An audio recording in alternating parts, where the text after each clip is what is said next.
Call for a motion to accept the minutes of the February 13th, 2024 meeting. Second. Moved to seconded. Discussion? All those in favor? Opposed? No one. Motion carries. Public forum for this evening?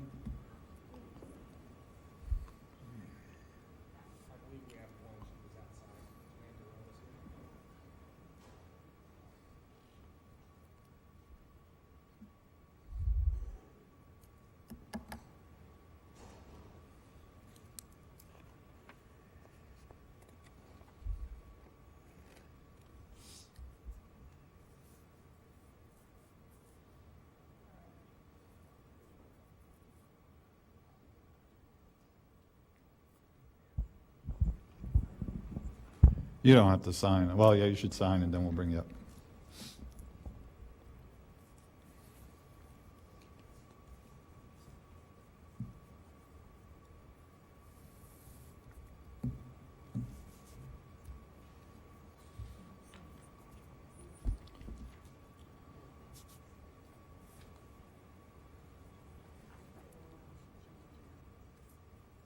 What's that? I just put my name in. Okay.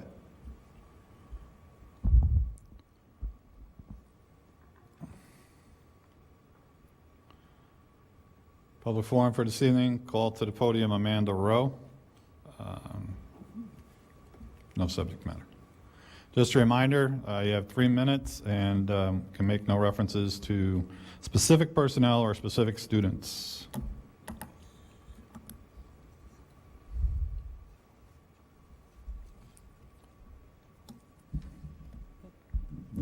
Hi. Can I move that a little bit out of my face? There we go. We're gonna need to hear you. So. Okay, hold on. Oh, I'm not that tall. you can bring it down. There we go. There you go. Is that Yeah, okay? that's better. All right. Go ahead. Okay. Good evening. My name is Amanda Rowe. I am a mother of a 7th grader and a 3rd grader in this district. I am here tonight because I am very concerned with how our education in Ellenville is veering so far from reading, writing, and arithmetic that my 7th grader came home with an ELA assignment that was based on a game about being transgender. And in 7th grade math, a lesson was slipped in about social justice. We are the lowest scoring school in Ulster County in both of these subjects, but yet are not sticking to the subject, math and ELA.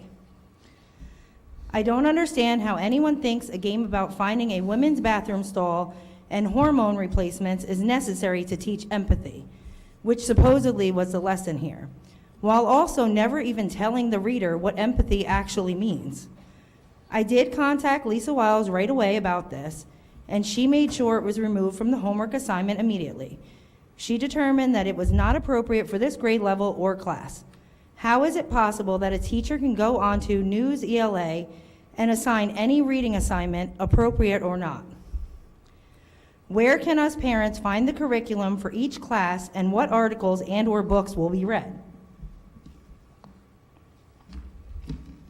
I don't expect the school or its staff to teach my kids about my religion, my beliefs, or morals. That's my job as a parent. But I also don't expect them to push their beliefs, views, and morals on my kids, nor do I want them to. I want my kids and all kids in our district to become proficient in their core subjects. The middle school principal told me that the site News ELA is an approved site by the school board. These are the types of articles that are being used to teach our kids. Why? How are these programs, websites, and apps decided or approved? When is written consent needed for topics that are sensitive? What is being done to bring up the kids' state test grades? I have so many questions and concerns, but I know it can't all be voiced in the 2 or 3 minutes I'm allotted tonight, let alone addressed in one meeting. I read on the district's website and the Board of Education belief statement that you all believe positive parental involvement is critical to student success. I'd like to know how the school and the school board are attempting to involve parents, because I consider myself a very involved parent. I'm on the PTO, the BLT committee for junior senior high, and I volunteer at any opportunity that I am given. And I frequently stay in contact with my children's teachers, and I can tell you it does not always feel welcoming or wanted for me to be involved. In the many parents I have spoken to, a very large portion are afraid to speak up or challenge the school in any way for fear of retaliation against their kids or themselves, which sadly I have witnessed and experienced myself. How can we maybe sit down and discuss these issues in detail with the board and parents, because I know it's not going to be resolved tonight. Thank you. Sorry. Perfect timing. I went a little quick. to No, get you it out didn't. there. That was fine. And I do have a couple copies if anybody would like for me to pass out. You can bring them up. Thank you.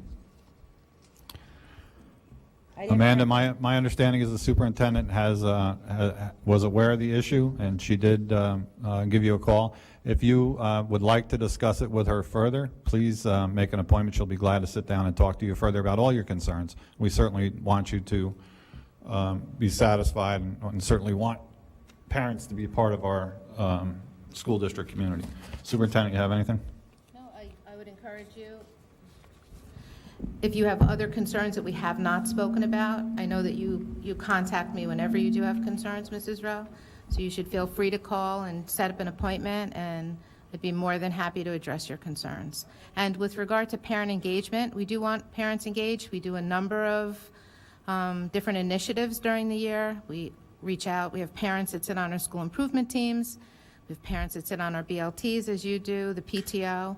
And we are always trying to get parents involved. We have a parent engagement night that's been very successful. And I do have to say this, I know that in the world we live in today, people fear retaliation, but, we don't tolerate that here. And if we find out that someone's retaliating, which I have not seen here, but we would definitely investigate it. It's not something that would be, tolerated. And I also have to say, very straightforward, we don't have our heads in the sand with regard to what our scores on the state assessments are like. And we have many, many different school improvement initiatives, such as high dosage tutoring, after school activities. We have AIS teachers during the day. We have a new math program. We are not pretending we don't have a problem with literacy. We've embraced different initiatives, and we continue to do that. We've seen some growth with some programs we have with iExcel, and we know that there are teachers and classes and students and parents. We know that we can always do better, and we're working very hard at that. And I don't want anybody to think that we're just dismissing it. We're working hard at making improvements, and we have been over the years, and we have school improvement plans. Once they're approved, they're up on the website. And if you have, I'm happy you're involved. If you want to speak more about your concerns, I have absolutely no problem with that. Thank you very much.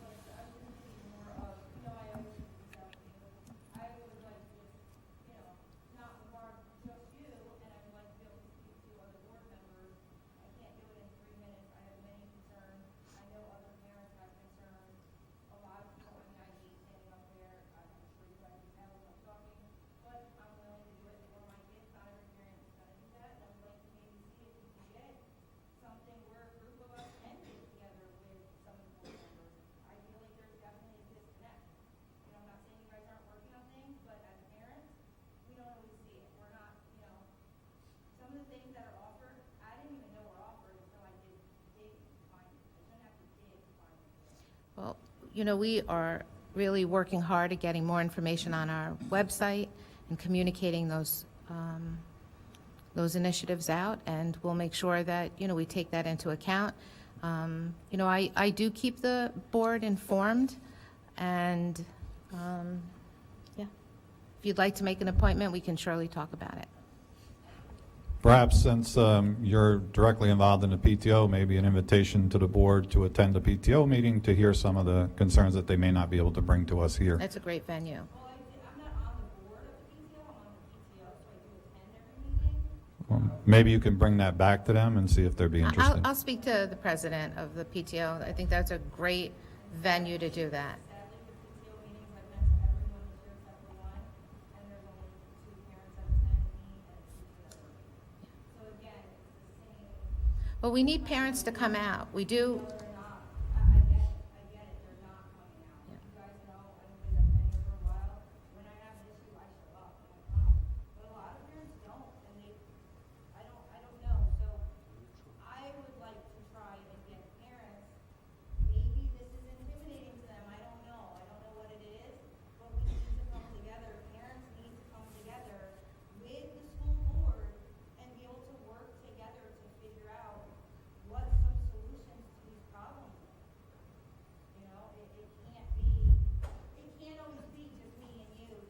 No, Mrs. Rowe, I totally agree with you. We need to have more parent engagement. I think the PTO is a perfect place to start. I think we can have, and we've had events with them, and if they're advertised right, I mean, I know that some parents struggle to get out at night, but I think that we can work with them to have some more outreach. Thank you, Amanda, for bringing that to our attention. Okay, we'll move on to budget presentation. Go ahead, Dan. Excuse me. Oh, I'm sorry, Dan, go ahead. Thank you. This new ZOA, that's the first I've heard of it. My kids haven't brought it up. What is it and how is it incorporated into the curriculum? So Newsela is a platform. It's kind of like the MLS in a library for articles. And it has many different articles and many teachers. We can definitely provide you the usage of who uses it and how often it's used, but there are many different articles. We address this particular issue and this article, in the junior high school. But it is a platform. We've had it for many years, and we can definitely put some information in your packet about what it is and give you some examples of what you can access. Please, because if there was one article in there, it makes me wonder, are there more articles out there that Well- may be not so aligned with educational purposes? Yeah, we'll get you the information. Thank you. Thank you, Dan. We'll move on to budget presentations for this evening. Vince? All right. Oh, there he is, Jonah. Okay. Good evening, folks. Nice to see you. Congratulations on the W. It's nice to be in a gym with that kind of energy. We don't have that those evening activities, so it was really nice to walk in and feel that energy. I'm just going to do a quick welcome, and then I'm going to turn it over to Amanda, who will take you through the budget. She'll turn it back over to me. I do want to address some increases, not just from Ellenville, but collectively as the county, and talk a little bit about what we've been talking about at the superintendent's table, business officials table, about this day that has arrived that was inevitable, and our plan to work with each of the districts to kind of carry that forward. So first, again, thank you for all of your participation. I'm not going to go through this, but this is a slide that I know has been helpful for you all, and I know, Vince, you have a copy of the deck. Has that been distributed as well? So this is just your usage of programs at Ulster BOCES. So you'll see breakdown on the left side of CTC, so Career and Technical Education, and the courses and how many students from Ellenville are enrolled. Moves down to GED, New Visions programming, and on the right side moves into special ed and some of our other programs. So currently 137 students from Ellenville participating in these particular programs at Ulster BOCES. And Amanda for the Reader's Digest version. So last year, when we were here at your board meeting, it was the first time that I presented the budget with my new superintendent, and I gave him a dig and told him that he wasn't allowed to talk so much. And now everybody tells him not to talk so much. So I guess I was onto something. So I got a note today that we should be brief, so I cut half of his slides and gave them to me. So you're welcome. So I just wanted to give a little lesson on what makes up the BOCES budget. If there's any board members who are new or aren't familiar with the process, we have, I'm losing my voice. We have, our budget is comprised of 3 sections. So we have the administrative, the capital, and the program budgets. The administrative budget is voted on by your boards, all of the component school district boards. It's allocated by our WADA. The capital budget is also allocated by our WADA, but it is not voted on by the boards, but it is part of what a component is guaranteed to pay into Ulster BOCES. And then the program budgets are based on the services that the district requests. Our WADA is something that people tend to ask often, like, what is it? So the RWADA is just an acronym for the Resident Weighted Average Daily Attendance, and it's just calculated based on the components aid claim for attendance in the district. We have no control over it. We didn't make up the formula. It's in Ed Law 1950 that comprises all the laws that BOCES has to follow. And this administrative budget is just a comparison for you for what the adopted budget is for the current year versus what we're proposing in the 24-25 year. There's a 2.62% increase budget to budget, but only a 2% overall because we were able to include some additional revenues, so it brings it down to 2% that's being transferred over to the components in a budget increase. And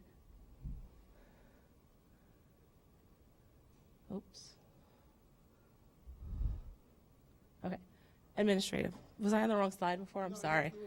So administrative budget totals by district. So as you can see, the way that it calculates based on our WADA, we're only increasing the budget's a total of 1.96%, but because our WADA changes, your proration of the budget is not 2% or 1.96%. Ellenville is nice and easy to read on top, only has a 0.08% increase for the next year based on the change in our WADA because our WADA has decreased while some other districts has increased, so it shifts the proration of the allocation of the budget. So that's good news for you all in terms of what you have to pay to the BOCES budget, maybe not for the number of students you have. And then we have the capital budget comparison. In the capital budget, we have just our leases and a transfer to capital that the superintendents and business officials have decided on, that we'll keep our capital projects and transfer in $300,000 annually to help kind of offset the cost so that we don't have to come out all the time begging for money every time we need to fix something. And we kept that budget flat this year again. It was flat at a 0% last year.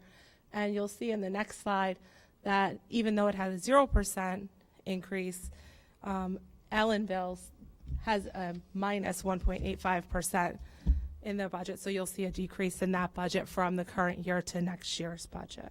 And that's based on the change in our WADA again. Same thing. Yep. It's back to you. Sure. So just to recap, the first budget that Amanda showed you at 2%, the administrative budget, that's the budget that the boards will vote on. And the capital budget, which actually has a decrease, is not a voted portion, but your amount will decrease. So some of the increases that you'll see, overall, we'll go right to the about 4.5% increase for our program cost. And as we look at the kind of a historic look back over the last decade, the Ulster BOCES administration kept a budget at 2%. And there was conversation around the superintendent's table, at the business officials, in terms of this particular approach, whether or not it was the right approach. Needless to say, it was the approach.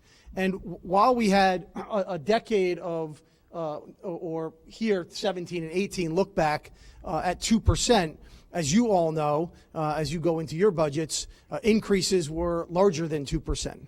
And so we began to kind of strip out from the interior in order to keep at that budget or that percentage at 2%. We also we rolled contracts over for a number of years, and when Amanda and I took over, there were 4 collective bargaining units that we had to settle. Those were significantly below county average, and typically the mechanism for BOCES is to try to keep our salaries or increases around the average of the county. And so the contractual salaries, rising health insurance cost, our ERS and TRS, vendor contract increases, which are just pass-throughs to us. We've got no control over. If a vendor for a particular product uses goes up for 12%, we have to pass that percentage on. And we know that things today are more expensive than they were 5 years ago. And really a change in service request has caused us to have to increase our costs. So when you look across all of our COSERs, the average increase, and it wasn't arbitrary. We didn't just add increases everywhere. This year, our intent was to pass on the increases where we didn't have control, where because of negotiations and salary settlements, again, those are cost of employees, et cetera. That's got to get distributed amongst the component districts. As we look at all of our costs, being mindful of just 4.5% this year, Amanda and I are going to be working with both the business officials and the superintendents to really outline a 1, 3, and 5 year plan about how we continue to step into increases that are manageable for our components, but also allow us to staff and provide the services that you all request through programs. So that's where we are today. Again, we did our best to only pass on the increases that were, again, direct result of those factors in terms of keeping that at 2%. This day was inevitable. It is here. What I can assure you is that it won't happen in blindside. We will work in collaboration with transparency with our business officials and superintendents to ensure that there's a plan that allows your business officials and superintendents to come back and plan for appropriately how we get here so we don't see these spikes. The spikes are what we need to avoid for you. You can't have them in your budget. We can't have them in ours. And so that's our commitment moving forward. But this is the current status of where we are this year.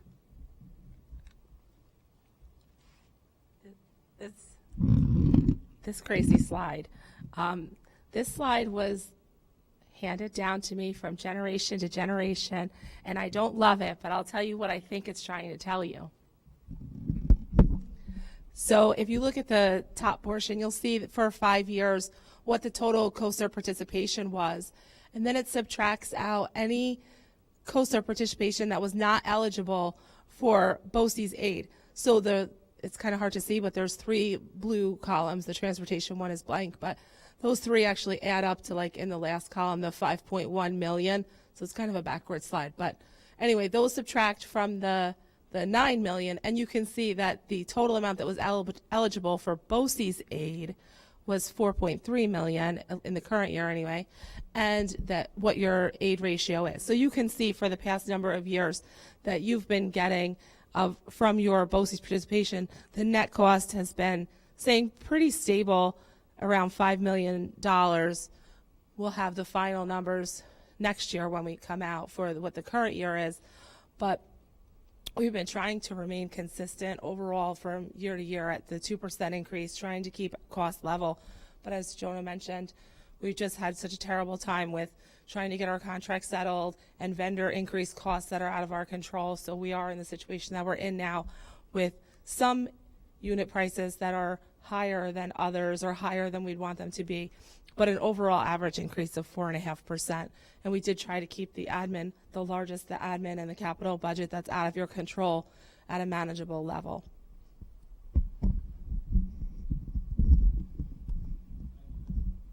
Thank you. Any questions? Dan? Thank you for that.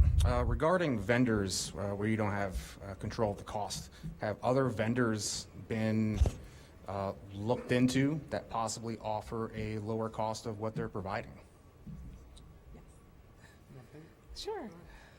I'll give you the Reader's Digest version. No, that presentation, no. So the main answer is that we're constantly doing bids and RFPs, and we look at national cooperatives, other BOCES run, other cooperatives to purchase software and services, and we're always looking for the best price, and we always look for new competitors to go to.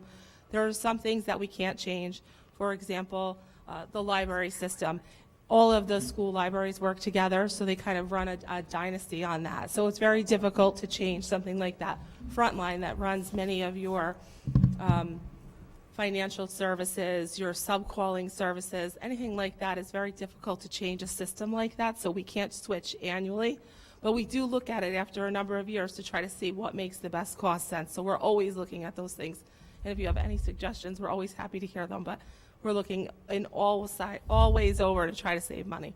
And some of the vendor costs are district specific, so you have a particular platform or program that you want to use or multiple districts, and then we're running that through our BOCES, so that would be kind of district choice.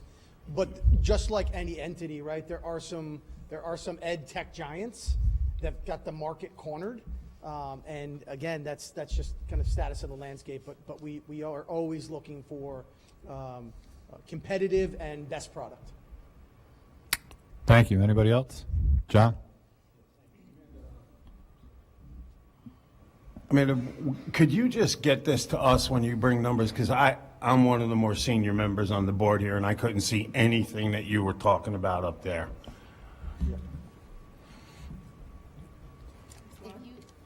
You should have your own digital copies. Yeah, we, I sent it late, and my apologies. It's my fault.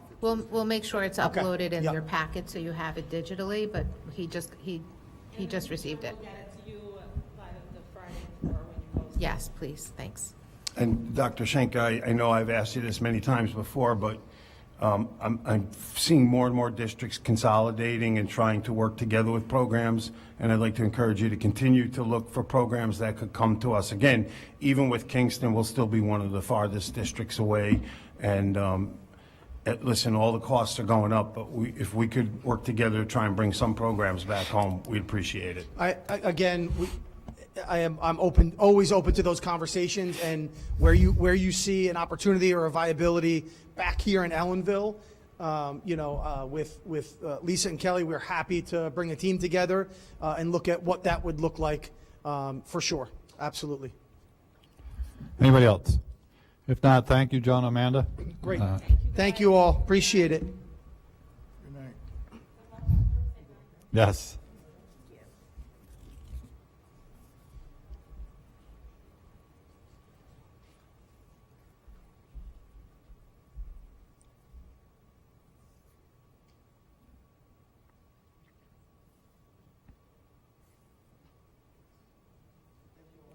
Take care.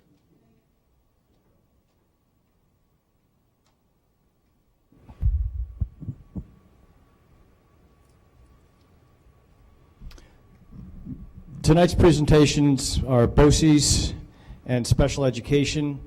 One of the notes that I wrote down from Dr. Schenker's presentation was that our expenditures with Ulster BOCES over the last couple of years has grown from $7.7 million to $9.5 million this year. And you'll see that we continue to spend money with Ulster BOCES, not only through special education, but through some of our other BOCES programs. We are currently working on some data for professional development for you, Mr. Burns. We're almost done with that, and you'll see that we ran some PD educational elements through Ulster BOCES, so you'll be able to see some of those expenses in our Ulster BOCES lines. I do have a summary in your packets. I'm not going to read that to you.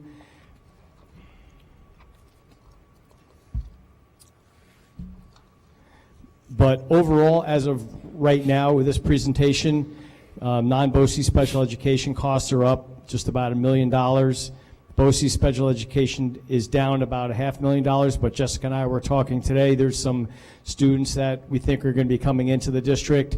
We're still trying to finalize some tuition costs from Orange Ulster BOCES as well as Sullivan BOCES. So we know every time I've presented the special education budget, we've typically always seen the special education component of our budget go up.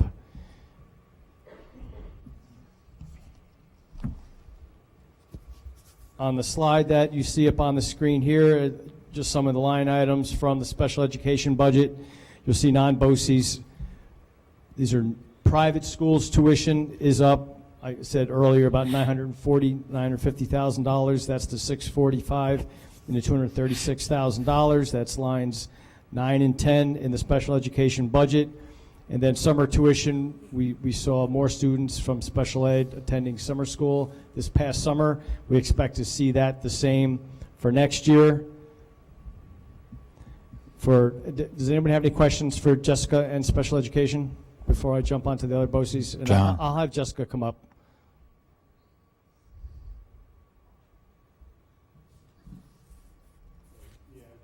Just had a question on the one line, I believe it was before this. I saw a 38% increase in total district-wide special education programs. Is that correct? That's correct. That would be on the bottom of slide 7 in your packet. I don't know if the packet is as one, but in the special education slide, which will be separate in board docs from the presentation, overall special education is up $940,000, or the 38.35%. And Vince, I thought a note from you to the board that we had felt like we had a fairly good grasp on our special education students coming in and the programs that they had. But as we know from the past, we're a long way from the start of the new school year. And so if we're at a 38.52% increase now, what's the top limit that we could get to on that? I mean, that could go up to 40, 45%, depending on what happens over the summer. It'll go up as high as students come in. Jessica does a really good job trying to place them into placements that's the best placement for them, but sometimes they don't get accepted at the lesser expensive placements. Then Superintendent has a question. I have a question about the bottom line. If you look at the 38.35% on the very bottom of line 51, right? It says 940,000, and that total carries up from the that's the private placements, the 645, 491, and the 236, 183. Both are either a day program or residential, right? And then, if you go all the way down to the bottom, you see that the BOCES special education budget decreased $440,882. So while there's still an increase, the net increase is not $900,000 right now. It's $495, which is I'm just saying it's still a big number. I'm not minimizing Right, the number. special education as a whole, the grand total of private placements, the special education department, anything internal, that's... Could it be that some of those students, just so we're all understanding it, might have shifted from a BOCES program or even our program to a private placement based on their needs? So I think I want to speak to what Mr. Burns has said, and I know that you're going on a visit this Friday to see if there's a way to bring students back here so that not only are they in the district, but maybe we can see some cost savings there also.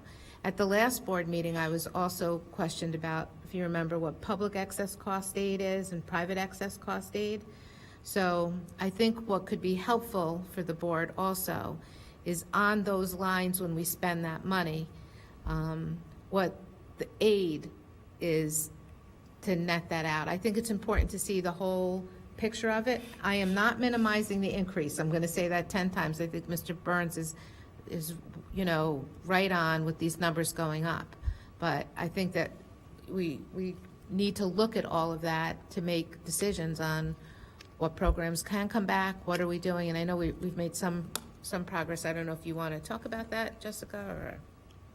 I was just going to add, speaking to Mr. Burns' comment, we have had difficulty placing students in BOCES, not just Ulster, in both Sullivan and OU, so we have had to go to private, and for one of our private placements alone, we saw a 12.5% increase last year to this year. So we always plan for a little bit of a jump, but there was some significant jumps in the tuition cost, so that is carrying a lot of that weight as well. So we continue to send to BOCES first, and that's our first go-to. Unfortunately, they're full, and or the needs of our students are too severe for their program, so that they are sending us rejection letters, and then we're having to stretch even further and further away from home too. So it would be great to look at bringing some of the students that are out back and the ones that we can't, continuing to look to bring them into a BOCES, because that is going to be less expensive, obviously, than a private placement. And Ms. Maraz, I'm certainly not casting aspersions on you or anybody else, but I see, for example, in this, when Dr. Schenker comes to us, Lisa, unless I'm mistaken, every time BOCES comes to us, there's between a 5 and 7% increase. It's been that way every year for so many years. But I'm looking at some of the numbers here, and I get it. I understand that the costs are through the roof. For example, summer special ed transportation jumped from $40,000 to $72,465. Almost doubled. Summer tuition in a day treatment from $45,000 to $68,000. So the numbers are up there, and I'm just saying, if we could do whatever we could to try and Absolutely. bring those back down. And then the other problem that I have is that I look at some of the numbers you have in your elementary special ed, your junior high, your senior high things. I think things like conferences and meetings, $100, that's been on that line like that for probably 15 years. We know you can't even get into a conference for $100. And I think that maybe if we sent our professionals to more conferences and meetings, they could come back with some of the ideas that I've seen at some of the conferences I've been to and help us to do that, because we're going to have to do it. We're going to have to pair with schools like Rondout and work on programs together so that we can cut our costs collectively. I know they're still going to go up, and I know you have a very difficult job. It's just frustrating to see this every year.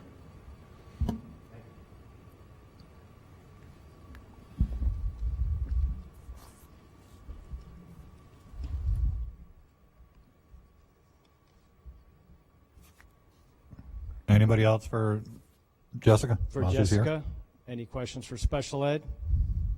You can stay here if you want. No? Thank you, Jessica. And then you'll see under the other Ulster BOCES budget, the pages, I've highlighted some of the big ones there. Line 8, we're sending more students to Career and Tech. Career and Tech is based on a 3-year average. I think Dr. Schenker talked about that last year. Our enrollment is up considerably, and a lot of that has to do with our P-Tech students going to Career and Tech. This is the second year, the second cohort, where students are going to Career and Tech that are in P-Tech.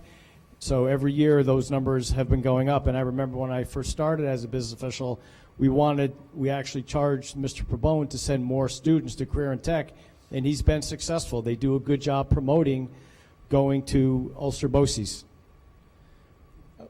You'll see lines 19 and 20, we committed this school year, and we continue for next school year.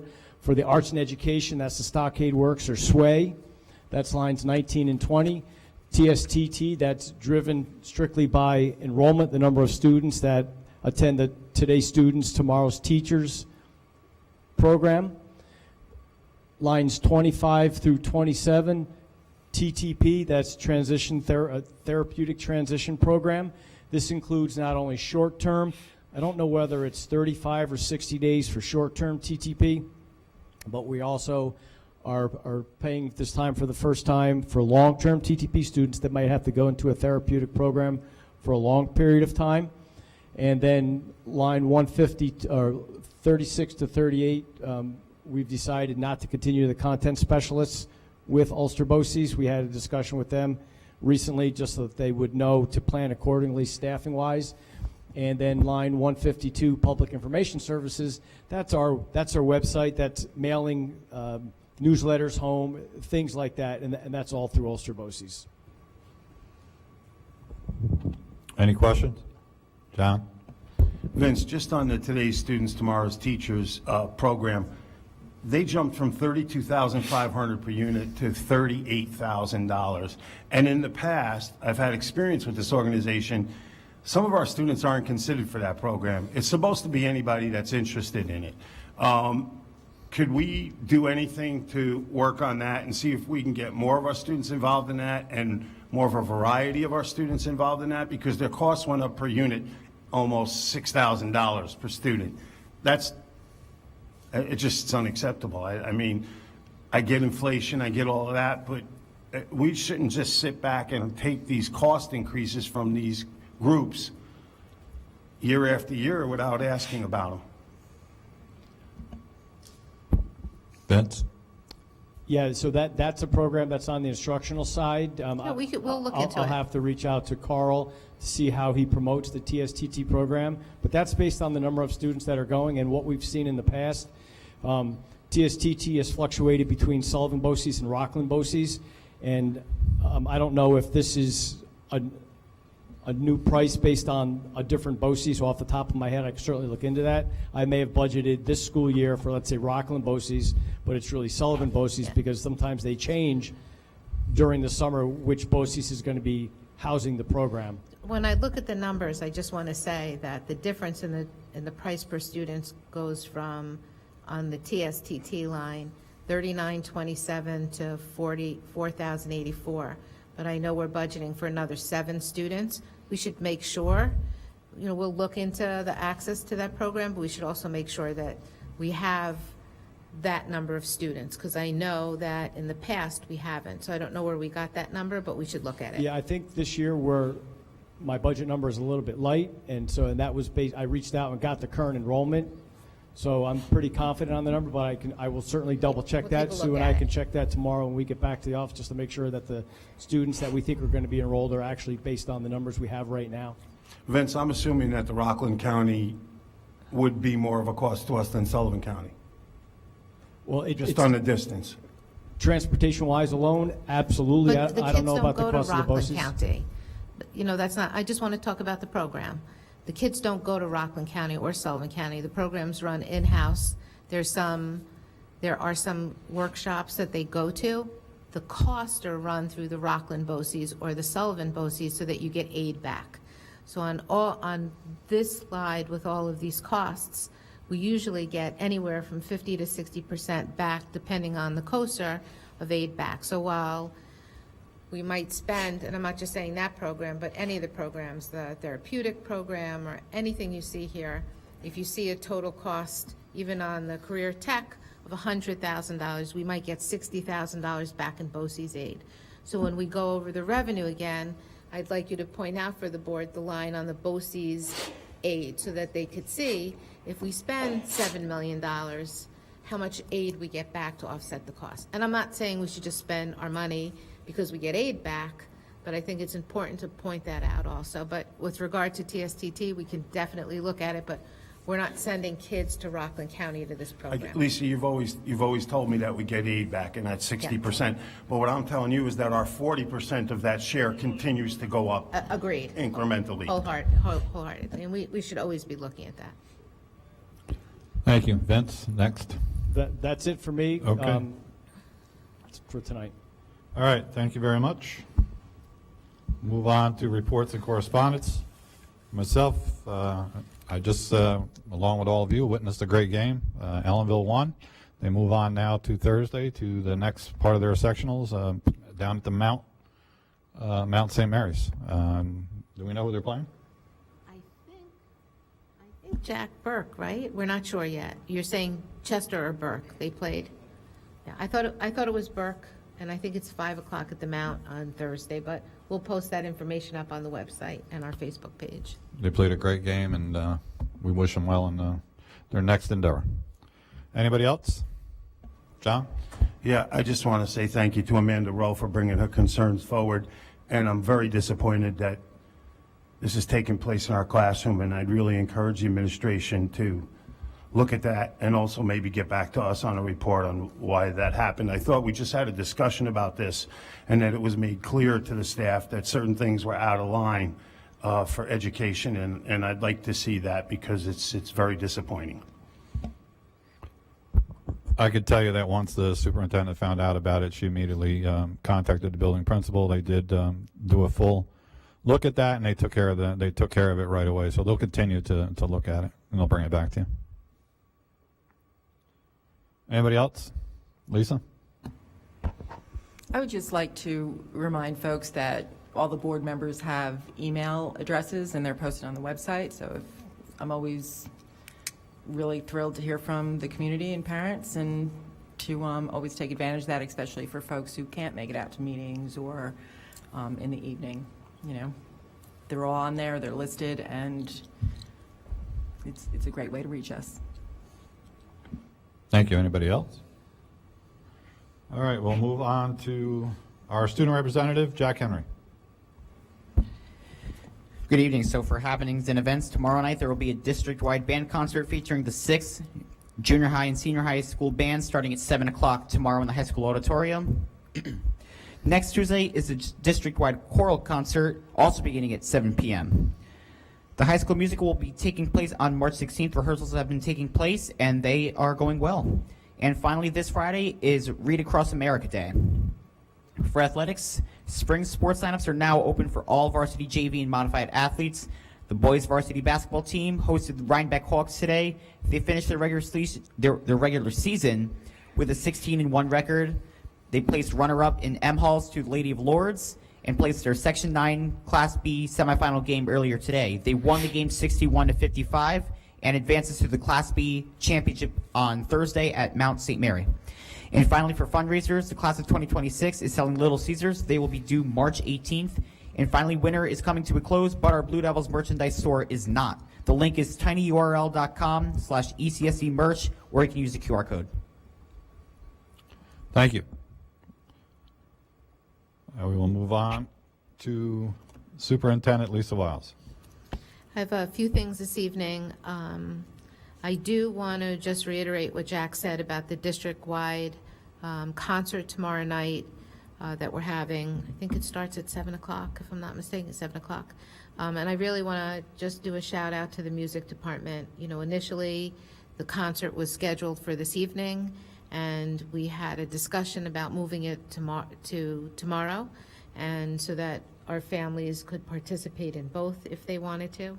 And I just really want to thank them and really encourage people to come out. It'd be nice to fill that auditorium tomorrow like we filled the gym. It's a new event, a district-wide concert, and just like to encourage everyone to come out. I do also want to report on our snow days. It's the end of February. We have used 4 out of the 9 snow days that we have scheduled. I'll bring an update back to the board probably at the March 19th meeting. March can be difficult, but I will say that if you check the calendar, there are set days that would be given back if we have extra snow days. And just for planning, I'm not saying we're giving them back yet, but just they're on the calendar. It would be Monday after the spring holiday, April 1st, and then the Friday and the Tuesday attached to Memorial Day weekend, so that would be 3. And depending upon what happens and if there are any other days, we'd have to allocate 2 additional days on the calendar. So there'll be more coming to you, but let's be cautious about it because there still could be inclement weather, and those are emergency closing days also. So wanted to report out on that. The last thing I want to report out on is the lease that we have with the town of Warsing for the pool. Under the New York State education regulations and guidance and state laws, we're limited to a 10-year lease. After 10 years, you have to either write to the commissioner for permission to extend the lease or put it up for a referendum for the community to vote on it. So time is tight right now, so we're going to be sending a letter to the commissioner asking for the extension on the lease. But eventually, after, we have no reason to believe that would not be approved. After that, we would probably in another 10 years have to go out for a referendum. But the next packet, I'll have more information there for you, but we have a letter penned. I just wanted to tell the board what we're doing and that letter will be going out to the State Education Department. We have had discussions with Terry Hauk about the pool this summer and shoring up the building again, and we'll have more information as we get closer. That's all I have tonight. Thank you. Question? Yes. I thought we've had discussions in the past about the current and future state of the pool. I can't imagine that pool could go 10 more years, and I thought that we had considered making moves with the pool to improve our athletic facilities. That's past due, or? So we will have a report to the committee that the board put together with regard to the athletic fields. We have some options we can look at. One of the options we've had a discussion with the town about is one of the options there's many options for the athletic fields. And I was talking to a former student here, and while we've made a lot of progress on our buildings and improvements, elementary school cafeteria and the library that we're going to open, the athletic fields have not seen that type of investment or improvement. And we're going to have difficult conversations about what that looks like and what our options are. We should have something back to the committee by the end of March, very soon, so that we can determine where we're going. I think one of the problems that we're going to have is that I don't think there's going to be a lot of support for like demolishing the pool. However, one of the things that I've asked our consultants to look at is the pool itself. It appears we put a lot of money into the pool, and I will just use the word, the guts and the pipes and all of those things in the pool seem to be lasting. The problem that we're having out there is the building. So what we're going to propose in these options that the board will look at is possibly taking, and these are all just possibilities, taking down the building and maybe putting a building on the other side of the pool that will be multi-purpose for the pool, concession stand, bathrooms, for the use of the fields in the back. So yes, John, we are looking at that, but we're going to have a discussion about what the athletic fields look like in the back. And it's going to cost money, but I'm just going to ask everyone to be patient with the options because we have not invested. It's kind of like, I'm going to just say this, back in 2000, we had issues with the boilers, and we hadn't put up referendums on a regular basis. And when you don't put referendums up, you don't have enough money to do these big improvements. And we've gotten much better every 5 years or so. We put a referendum up, we do work. And we've spent and invested in the envelope and things in our building. But we do have to look at, when you go to other school districts, I'm just telling you, you can see a big difference between what we have and what other districts have, and we have to consider making that investment. So we'll be bringing that to you. My question was specifically about the pool, Lisa. I know. It loses money every year, and it used to be a three-headed monster of the district, the town, and the village. It's very obvious the village is pretty much insolvent right now, so now it falls on us and the town, and I just don't know where the end game is on that. Yeah, but I think those conversations have to continue with the town. I don't think the town has the money or even the space to put a new facility up with the pool. And I think the consensus in the community was, keep the pool going as long as we can because we don't have any other options during the summertime for the camp or the kids in the community. But more discussion to come. Thank you. Assistant Superintendent for Business, Vince Napoli. Thank you. While I don't have a report on this past Friday, we had a farm-to-school mushroom frittata with a local farmer. There are pictures on social media. Big hit. People love the frittata. What I heard was the lower grade children were trying it. I think some of the older kids, 5th and 6th grade, they were a little hesitant to try mushrooms and cheese together.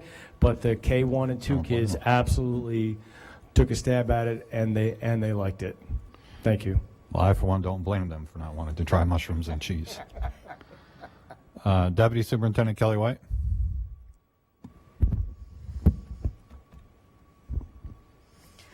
Good evening. I wanted to share with the school community that the school climate survey closed last Friday, and I'll be sharing the results of those surveys with the school community, so the staff and the community members that participated, they'll be posted on our website as they have been the last couple of survey administrations. I also want to share with the school and the community that the district and village recently submitted a letter to the state education department to work towards becoming a state recognized MBK community. So it's My Brother's Keeper community. We started this work in the fall prior to the pandemic, and it was put on pause due to the pandemic, and we're excited to re-engage with that work and continue to partner with the community to bring more opportunities to the youth of Ellenville. And lastly, our plans for Summer Boost Academy, that's our elementary summer school program, are underway. And at parent-teacher conferences in the elementary school, recommendation letters will be provided to families if their child is eligible to attend. And if a parent is unable to make it to the parent-teacher conferences, those notices will be mailed home. Thank you. Move on to personnel resolutions for this evening. 6.1, create teacher aide positions. Upon the recommendation, superintendent of schools be resolved that 3 teacher aide positions be created and approved. Moved. Second, discussion. All those in favor? Opposed? No one. Motion carries. 6.2, substitute security. Upon the recommendation of the superintendent of schools, be it resolved that Barry Steele be appointed as a substitute security attendant at a rate of $18 per hour work for the 23-24 school year. Such appointment is contingent upon a district receipt of fingerprint clearance from New York State's Education Department no later than 45 days from the date of hire. Been moved. Seconded. Discussion. All those in favor? Opposed? No one. Motion carries. Spring coaches. Upon the recommendation of the superintendent of schools, be resolved the following coaches for the spring be approved as indicated. The list has been moved and seconded. Discussion. John. Yes, so in the packet, there are rosters that are attached, and the numbers look relatively good. Modified is light because we just opened the portal up, so we will update you on the rosters at the next. Yes, yes, and that's correct, and we won't run the teams if we don't have the numbers. After we did all the work with the athletic, changes in handbooks and all of that, we won't run the teams if we don't have the numbers. Anybody else? All those in favor? Opposed? No one. Motion carries. 6.4, leave of absence. Upon the recommendation, superintendent of schools be resolved, Sarah Kraft's request for an unpaid leave of absence be granted for the period of April 1st. It's been moved. Second. Discussion. All those in favor? Opposed? No one. Motion carries. 6.5, FMLA leave. Upon the recommendation of the superintendent of schools, be it resolved that Suzanne Ailman be approved for the use of leave. It's been moved. Seconded. Discussion. All those in favor? Opposed? No one. Motion carries. 6.6, elementary intramural program. Upon the recommendation of the superintendent of schools, be it resolved the following individual be approved for the elementary intramural program for the 23-24 school year at a rate of $47 per hour work. Tiffany Fernandez. Moved and seconded. Discussion. All those in favor? Opposed? No one. Motion carries. 6.7, substitute teacher aide. Upon the recommendation of the superintendent of schools, be resolved that Jet Hernandez be appointed as a substitute teacher aide at a rate of $126 per day work for 23-24 school year. Moved, seconded. Discussion. All those in favor? Opposed? No one. Motion carries. Permanent appointment. Upon the recommendation of the superintendent of schools, be it resolved that the appointment of Juan Cruz, security attendant, be made permanent following successful probationary period effective March 4th, 2024. Moved and seconded. Discussion. All those in favor? Opposed? No one. 6.9, permanent appointment. Upon the recommendation of the superintendent of schools, be it resolved the appointment of Kristen Feliciano, registered nurse, been moved. Seconded. Discussion. All those in favor? Opposed? No one. Motion carries. 6.10, mentor mentee. Upon the recommendation of the superintendent of schools, be resolved the board approves the following mentor for the 23-24 school year. Stipend of $1,000 prorated to Ashley Aliano for Cara Furman. Been moved and seconded. Discussion. All those in favor? Opposed? No one. Professional development. Be it resolved the following individuals be approved to participate in verbal de-escalation and physical restraint training on Saturday, March 9th and Saturday, March 16th, not to exceed 12 hours. Be it further resolved the ETA members be compensated at the professional development contractual rates and SRP members be compensated at their hourly rates. List has been moved and seconded. Discussion. All those in favor? Opposed? I abstain. 6.12, memorandum of agreement. Upon the recommendation of the superintendent of schools, be it resolved that the memorandum of agreement between the Ellenville Central School District and the ETS RPA Teachers Unit be approved as attached. 2324-33. Been moved. Seconded. Discussion. All those in favor? Opposed? No one. Motion carries. 6.13, memorandum of agreement, ETA. Upon the recommendation of the superintendent of schools, be resolved the memorandum of agreement between the Ellenville Central School District and the ETS RPA Teachers Unit be approved as attached. 2324-34. Moved. Second. Discussion. All those in favor? Opposed? No one. Motion carries. Legal resolutions for this evening. It's been moved. Seconded. Discussion. All those in favor? Opposed? No one. Motion carries. Education resolutions for this evening. Be resolved, attached list of student IEPs be acknowledged as appropriate. There are 24. List has been moved and seconded. Discussion. All those in favor? Opposed? No one. Motion carries. Construction resolutions for this evening. It's been moved and seconded. Discussion. All those in favor? Opposed? Motion carries. Other for this evening. Moved and seconded. Discussion. All those in favor? Opposed? No one. Motion carries. Ladies and gentlemen, mark your calendars for the next meeting, which is March 5th, 2024. Anybody want to see anything on the next agenda? For the purpose of? Discussing personnel. Do I have a motion? Do I have a second? It's seconded. All those in favor? Opposed? We will not reconvene in public session. This is not to reconvene in public session, right, Mr. Burns? Right. We will not reconvene in public session. Therefore, I will entertain a motion to adjourn into exec, not to reconvene. It's been moved, seconded. Discussion. All those in favor? Opposed? We're adjourned.